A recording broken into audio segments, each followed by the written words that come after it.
Welcome to Study Loop.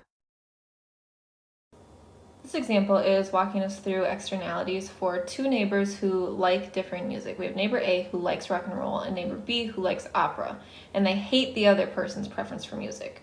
However, these two neighbors who live in an apartment have walls between them which are paper thin, meaning that when one neighbor plays music, the other can definitely hear it.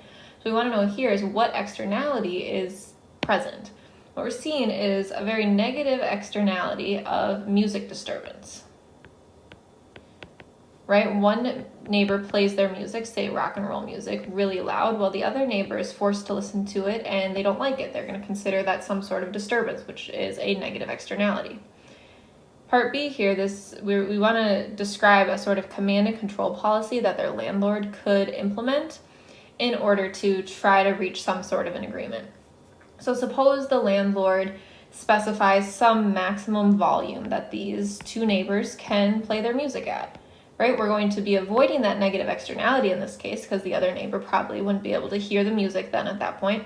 However, we're not going to see any efficient outcome here because neither income would be able to actually enjoy their music in the way that they want to, because suppose that they like listening to loud music. Well, this maximum volume is going to prevent them from actually being able to enjoy their music at the volume that they like, even though we're going to be negating that negative externality of music disturbance, right?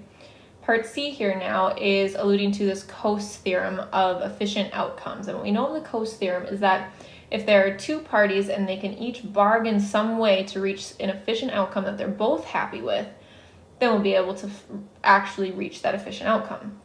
So suppose that they were to do this, these two neighbors, neighbor A and neighbor B, what they're going to end up doing is negotiating who gets to play music and who does not, and at what cost is that going to be. So the person who has higher benefits from playing their music is going to pay the other person in order to be able to listen to that music. So the other person who's no longer playing their music, they're going to get paid to listen to the other person. So it's almost this payment for that negative externality. So they're going to get to that by negotiating with one another.